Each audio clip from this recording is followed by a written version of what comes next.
नमस्कार। मैं आचार्य विवेकानंद मिश्र ज्योतिष जीवन के अपने इस चैनल पर आपका बहुत बहुत स्वागत करता हूं। मित्रों, ग्रहों की चर्चा परिचर्चा में आज हम बृहस्पति, इस ग्रह से संबंधित विषयों पर विचार करेंगे। बृहस्पति से संबंधित हमारे जीवन में किन किन विषयों पर विचार किया जाता है या बृहस्पति किन किन क्षेत्रों में अपना आधिपत्य रखता है, इस विषय पर हम लोग विचार करेंगे। ज्योतिष सीखने वाले हमारे जो भी छात्र बंधु हैं या जो भी ज्योतिष के प्रेमी बंधु हैं, उनके लिए ये विषय बहुत ही महत्वपूर्ण होने वाला है, क्योंकि इन चीज़ों को जानने से आप बृहस्पति को जानेंगे कि बृहस्पति है क्या हमारे जीवन में, वो किस प्रकार किन किन क्षेत्रों में प्रभाव रखता है और कैसे हमको प्रभावित करता है। इन सब चीज़ों के बारे में आप बहुत ही आसानी से जानकारी प्राप्त कर लेंगे। आइए देखते हैं। विवेक और ज्ञान का कारक है। चूँकि बृहस्पति देवगुरु है तो गुरु जो भी होगा वो ज्ञानी होगा ही, उसमें कोई दो स्वभाव, और वो भी ज्ञान कई तरीके का होता है।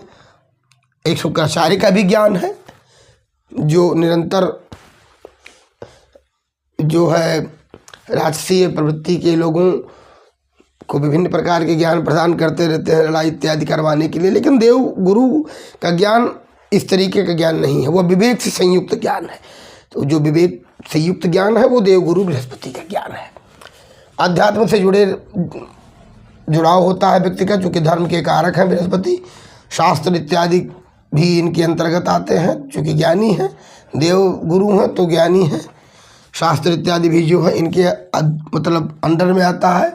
विद्या, धन के भी कारक होते हैं बृहस्पति। विद्या तो वही है जो भी है। पुत्र के कारक होते हैं तथा पुरोहित इत्यादि का कर्म करने वाले जो कोई भी होते हैं उनका भी कारक जो है बृहस्पति होता है, या उनका भी प्रभाव बृहस्पति रखता है। शिक्षक, चूँकि शिक्षक है तो शिक्षक ज्ञानी होगा, उसके पास ज्ञान की अधिकता होगी, तो यहाँ देवगुरु की प्रधानता पाई जाएगी। तो इसके भी कारक होते हैं। शरीर में चर्बी के कारक होते हैं, यानी मोटापा बढ़ाते हैं देवगुरु बृहस्पति, चूँकि उनका आकार भी, व्यास भी उनका बड़ा है, तो उसी हिसाब से शारीरिक व्यास देते हैं। चर्बी इत्यादि को बढ़ा करके जो है मोटापा दे देते हैं। धनागार, धन रखने का जो स्थान होता है, जो कि धन के कारक है, धन रखने के स्थान को भी जो है धनागार इत्यादि का कारक है। धन की वहाँ धन ही रखा जाएगा, तो धन के कारक है बृहस्पति। शिक्षा के कारक है, क्योंकि शिक्षा ज्ञान से संबंधित है, तो उसके भी कारक बृहस्पति हैं। भाग्य के भी कारक है। तप इत्यादि, हम अपने जीवन में कितने तप धर्म इत्यादि करेंगे, उसके भी कारक बृहस्पति हैं, क्योंकि धर्म का आधिपत्य रखते हैं। प्रतिष्ठा इत्यादि, समाज में आपकी कैसी प्रतिष्ठा होगी, ये बृहस्पति से संबंधित इसका होता है। अध्यापन का कार्य करते हैं जो व्यक्ति, अध्यापन का कार्य यानी किसी को पढ़ाना, ज्ञान देना, तो ऐसे क्षेत्रों में भी बृहस्पति का विशेष प्रभाव माना जाता है। मैनेजमेंट के क्षेत्र में भी बृहस्पति का प्रभाव है। बैंक इत्यादि के क्षेत्र में, प्रजा इत्यादि के क्षेत्र में जो है बृहस्पति का प्रभाव होता है। परिवार में भी बृहस्पति यदि शुभ है तो पारिवारिक जीवन बड़ा शुभ होता है। दीक्षा इत्यादि यानी गुरु बनाना, तो गुरु स्वयं में बृहस्पति गुरु है, तो गुरु बनाने के क्षेत्र या गुरु के रूप में जो है बृहस्पति विशेष आधिपत्य यहाँ भी स्वामित्व रखता है। मांगलिक कार्यक्रम में कोई भी मांगलिक कार्य होते हैं तो वो बृहस्पति वहाँ पे अपना आधिपत्य रखता है। क्योंकि मांगलिक कार्य ज्ञानी है तो फिर दूसरे देवताओं से संबंध रखता है, देवगुरु है, तो मांगलिक कार्य को भी जो है नवम भाव में विशेष रूप से प्रभावी होता है, क्योंकि धर्म भाव में बैठा है। परदादा का भी कारक होता है। परदादा से संबंध मतलब होता है, जैसे वो तमाम तरीके की जानकारी या ज्ञान हमको अक्सर देखा जाता है कि जो वृद्ध व्यक्ति होता है घर में, तो वो हमें ज़रूर कोई ना कोई ज्ञान दिया ही करता है कि इस क्षेत्र में मत जाओ, वहाँ न जाओ, इनसे मत मिलो, ऐसा कार्य करो इत्यादि, जो कुछ भी उनके पास होता है अपना, वो ज्ञान जरूर देते रहते हैं। तो वहाँ भी जो बृहस्पति अपना आधिपत्य रखता है। व्याकरण, ज्योतिष इत्यादि क्षेत्रों में भी बृहस्पति अपना आधिपत्य रखता है। चूँकि ये शास्त्र से संबंध रहा है तो फिर यहाँ पे आधिपत्य अपना होगा उसका। मृत्युपरांत गति, हम किस गति को प्राप्त करेंगे, हमारी क्या गति होगी, हमने जीवन में कितने धर्म किए हैं, उसी प्रकार मृत्युपरांत हमारी गति होती है। तो इसमें भी बृहस्पति कारक होता है, इसमें भी अपना प्रभाव रखता है। ये घर पर प्रभाव, स्थिर धन पर प्रभाव, ये भी है, अगर ऐसे धन के रूप में पाया जाता है तो इस पर भी बृहस्पति का प्रभाव। रक्त कणिकाएँ, हमारे शरीर में जो भी रक्त हैं, रक्त धमनियाँ हैं, उनमें विशेष का प्रभाव होता है।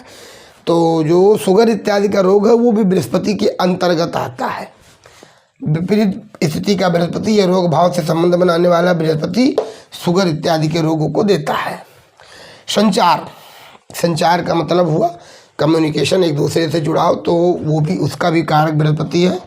मंदिर यदि आपके आसपास कहीं बृहस्पति शुभ स्थिति में बैठा है, जरूर आपके घर के आसपास मंदिर होगा, तो मंदिर का भी कारक धर्म क्षेत्र से जुड़ा हुआ क्षेत्र है, तो इसका भी कारक बृहस्पति है, इसमें भी प्रभाव ये रखता है।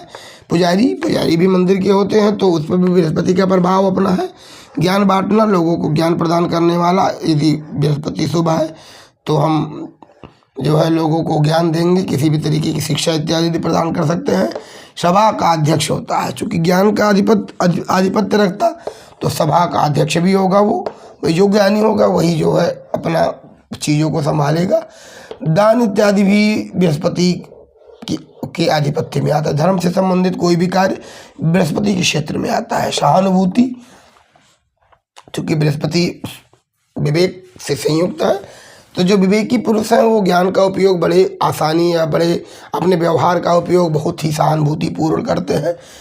ऐसे जो विपरीत स्थिति में जिनके पास दुख होता है, ऐसे लोगों से पर्याप्त सहानुभूति रखते हैं, क्योंकि ये भी धर्म से जुड़ा हुआ कार्य है। फिर आगे हम देखते हैं तो सूजन रोग, शरीर में सूजन रोग इत्यादि बृहस्पति देता है। यदि विपरीत है तो ये रोग देगा वो। नितंब इत्यादि का कारक होता है। यकृत, हमारे शरीर में जो यकृत होते हैं हम, उसका भी कारक बृहस्पति है। पीलिया रोग का कारक है, विपरीत है तो पीलिया रोग प्रदान करता है ये। कफ इत्यादि का भी कारक बृहस्पति होता है। मांस आदि का हमारे शरीर को, तो मोटापा जैसे होता है ना, तो उसका भी कारक बृहस्पति है। तो ये सारी चीज़ें बृहस्पति के आधिपत्य में आती हैं। अब इन चीज़ों को आपको जानना आवश्यक है। इन चीज़ों को जानने से जहाँ तक हमें विश्वास है कि आप बृहस्पति को आसानी से समझ जाएंगे कि बृहस्पति क्या है, हमारे किन किन क्षेत्रों में, हमारे जीवन में किन किन विषयों पर इसका आधिपत्य है। तो ये जानने पर आप ज्योतिष में आपकी गति बहुत अच्छी हो जाएगी, क्योंकि ग्रहों को जानना और राशियों को जानना, भावों को जानना, यही मूल ज्योतिष है। इसी से आप फलादेश कर सकते हैं। बाकी चीज़ों का भी अपना महत्व है, लेकिन ये जो ग्रहों को जानना बहुत आवश्यक होता है। तो हमारे जो भी छात्र बंधु हैं, जो भी ज्योतिष प्रेमी बंधु हैं, ये इसका स्क्रीनशॉट ले लेंगे ताकि अपने नोट्स में इसको स्थान दे सके और दोबारा भी इसका अध्ययन कर सके। आपके पास इसका स्क्रीनशॉट होगा तो आप इसको पढ़ते रहेंगे लगातार। और आज के वीडियो में बस इतना ही। हमारा ये चैनल चूँकि नया है, यदि आप प्रथम बार हमारे इस चैनल पर विजिट कर रहे हैं तो आप ज़रूर हमारे इस चैनल को सब्सक्राइब एवं शेयर करें। ऐसा करने से आप यदि ऐसा करते हैं तो हमारा मोटिवेशन होगा, थोड़ा सा हमें भी सहयोग मिलेगा और हम अच्छे से अच्छा वीडियो आपके लिए प्रदान करने का प्रयास रखेंगे। बस आज के वीडियो में बस इतना ही। बहुत बहुत धन्यवाद।